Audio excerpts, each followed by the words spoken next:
أعوذ بالله من الشيطان الرجيم. بسم الله الرحمن الرحيم. إن الله وملائكته يصلون على النبي يا أيها الذين آمنوا صلوا عليه وسلموا تسليما.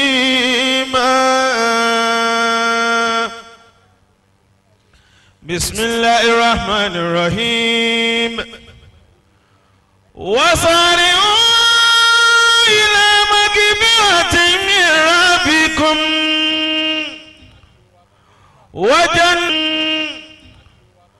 وجنة أرضها السماوات والأرض أعدت للمتقين الذين ينفقون في السراء والضراء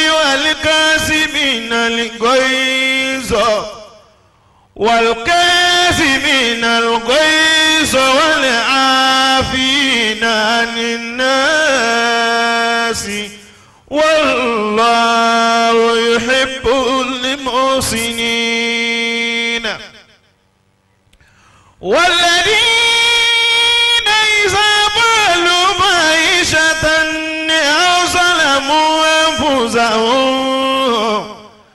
أو ظلموا أنفسهم ذكروا الله واستغفروا لذنوبهم ومن يغفر الذنوب إلا الله ولم يصروا على ما فعلوا وهم يعلمون.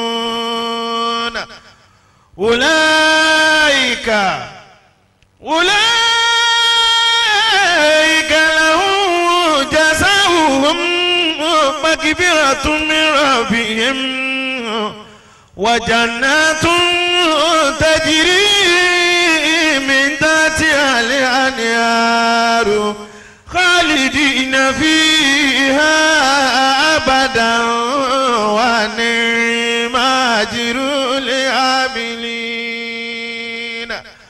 وإن يريدوا أن يخدعوك فإن حسبك الله هو الذي أيدك بنصره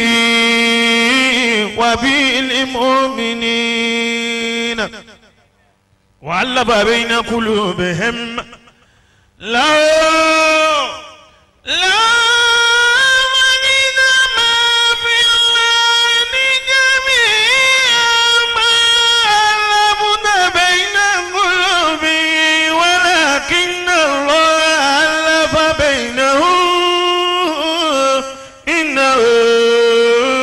عزيز حكيم.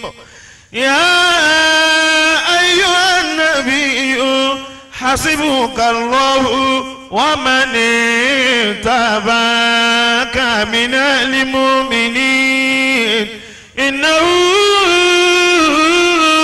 من سليمان وإنه بسم الله الرحمن. أعوذ بالله من الشيطان الرجيم. بسم الله الرحمن الرحيم. إن الله وملائكته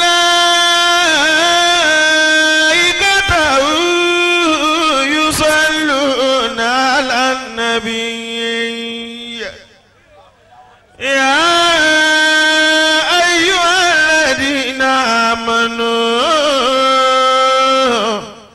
صلوا عليه وسلموا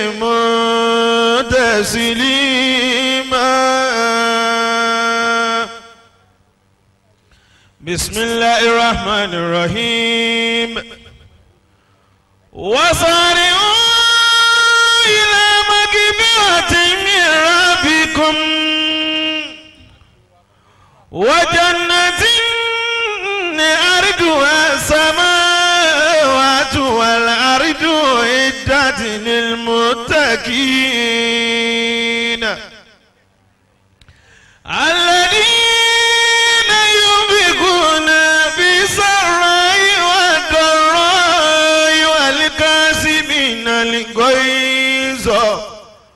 والكاظمين الغيظ والعافين عن الناس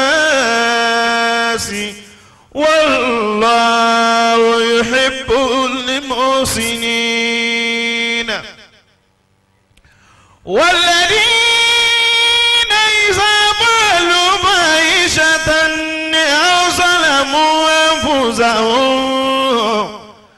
أو ظلموا أنفسهم ذكروا الله واستغفروا لذنوبهم ومن يغفر الذنوب إلا الله ولم يصروا على ما فعلوا وهم يعلمون أولئك لهم جزاؤهم مغفرة من ربهم وجنات تجري من تحتها الأنهار خالدين فيها أبدا ونعم أجر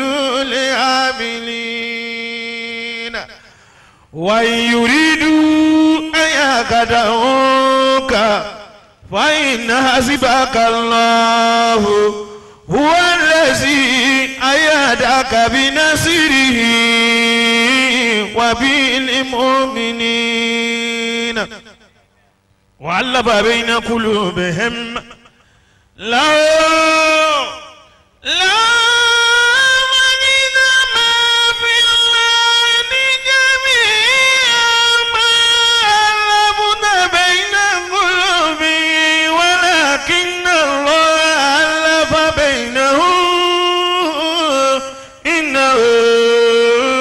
عزيز حكيم يا أيها النبي حسبك الله ومن اتبعك من المؤمنين إنه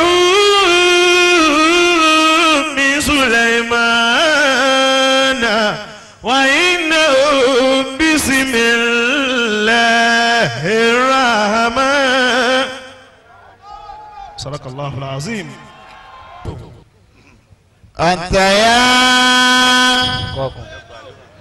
صديق يا مستنده يا مستندي إنني يا لهنت مكسدي أزبي أيده للهلا يا شهيدي وتزادني أنا الواتدي قوامي سكهنو ترى ما بلا به أنك يا مسكين شيء طلبين أنت يا مسكين شيء طلبين يا أبا بكر يا أبا بكر يا أبا بكر عليك سكوتي عليك الثقة لا تداني للهدايه عروتي إنه يوم يشهدون أولي وقاكم سيوم أمل المرب الفصل إن تجيب عنه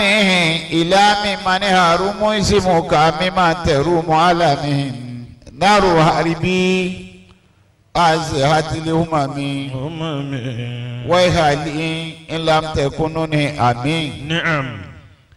كبر رجالا أطول الله بقاءكم.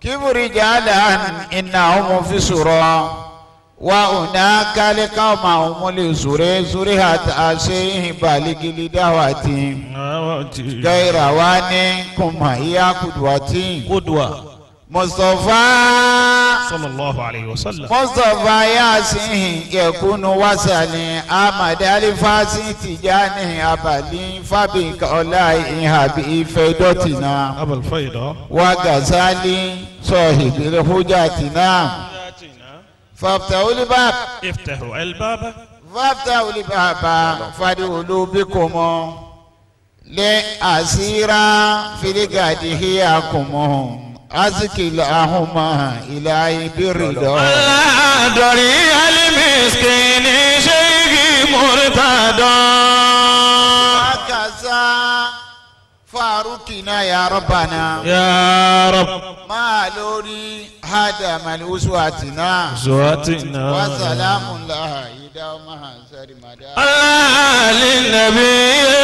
هاشمي أمدا سلام الله دوما سرمدا للنبي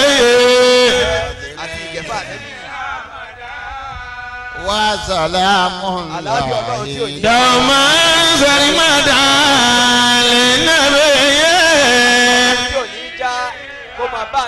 وقل الحمد لله صلى الله عليه وسلم وسلام على عباده الذين اصطفى الله خير أما يشركون وقل الحمد لله وسلام على عباده الذين اصطفى الله خير أما يشركون ربي أوزني أن اذكرني متك الذي أنعمت علي وعلى والدي وأني أعمل صالحا ترضاه وأدخلني برحمتك في عبادك الصالحين. ربي أوزني أن يذكرني متك التي أنعمت علي وعلى والدي وأن أعمل صالحا ترضاه وأدخلني برحمتك في عبادك الصالحين. وقالوا الحمد لله الذي أبهنا الحسنى إن ربنا لغفور شكور. وقالوا الحمد لله الذي يذهب عنا الحزن إن ربنا لغفور شكور. وقل ربه أدعني مديال صديقي وارجني مورج صديقهم واجعلني من لدنك سلطانا نصيرا. وقل رب أدخلني مدخل صدق وأخرجني مخرج صدق واجعلني من لدنك سلطانا نصيرا. سيدي طه إمامي سيدي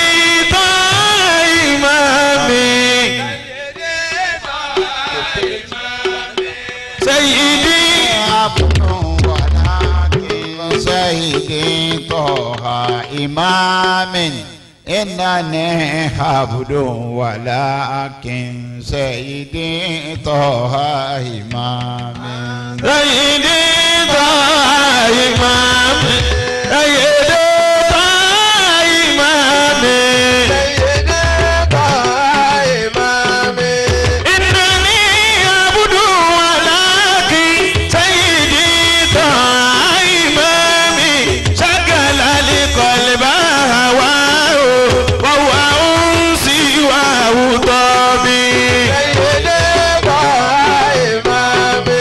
راجي وهو اعتزازي وشرابي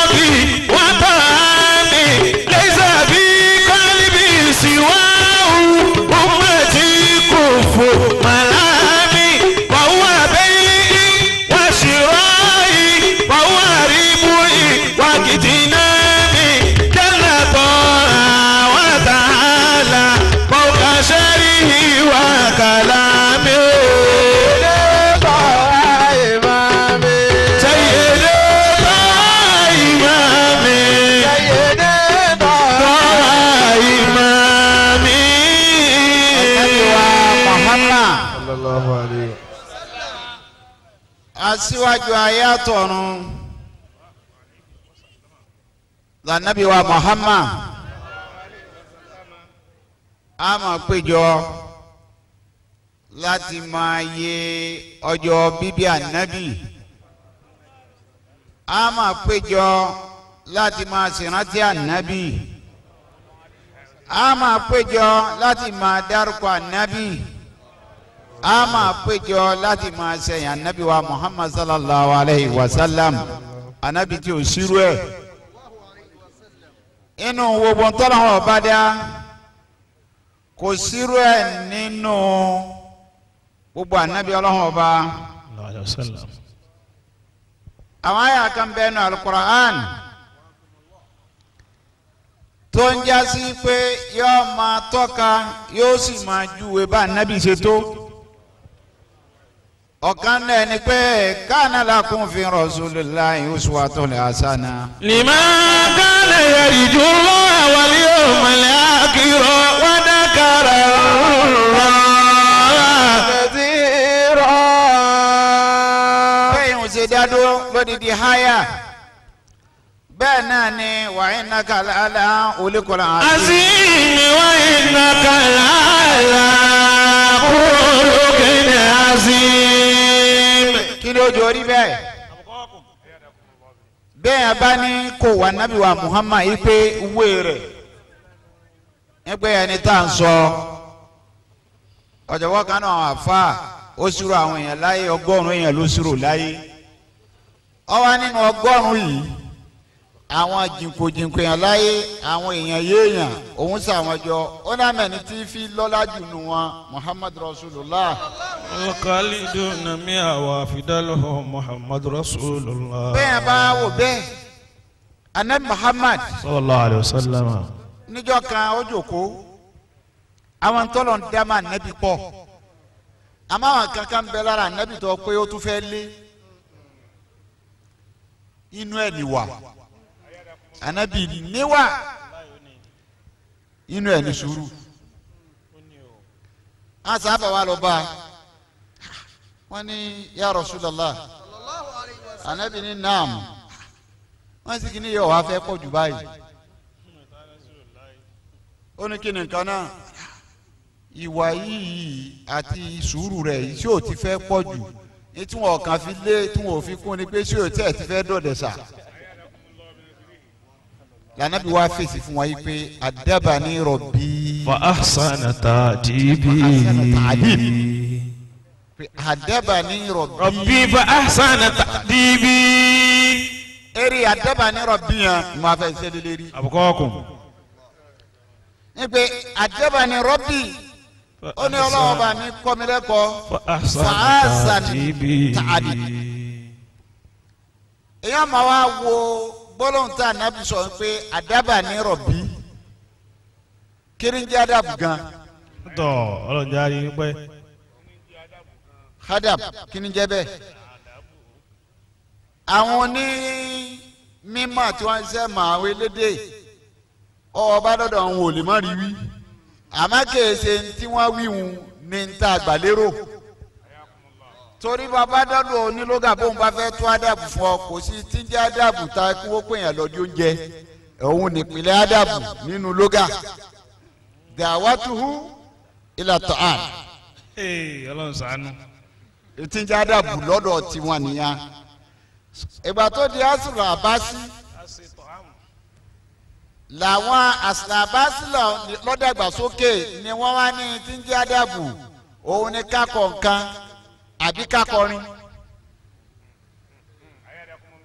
kákọ̀ nǹkan àbí kákọrin lásùlù àbásí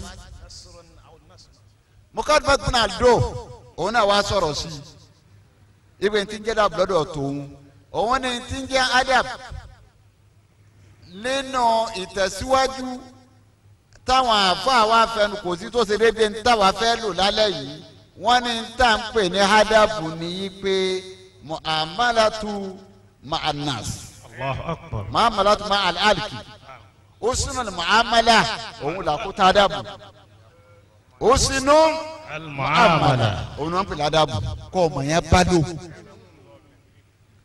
ó súnà muhammadu kí ọmọ yẹn bá lòun bẹ̀rẹ̀ ànábì tí wàá lọ.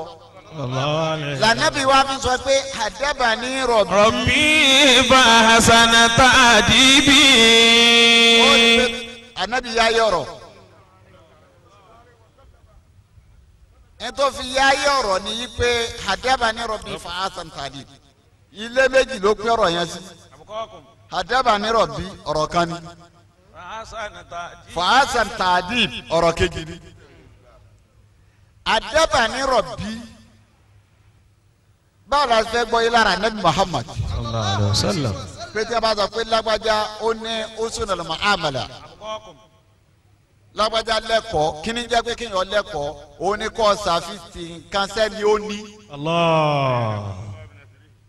kọ́ ọ ṣe àfihàn nǹkan sí ọ̀dọ̀ ẹni ó ní. ẹni tó ní. àìlè ṣàfihàn nǹkan sẹ́ni ó ní. lọ́wọ́ àbámi padà lọ sí Suratul Kasasi ká lè gbọ́rọ̀ yẹn yé. ọlọ́ni iná karùnà. Inna Qaruna kana min qawmi Musa fabagha alayhi. وآتيناه من الكنوز ما إن مفاتحه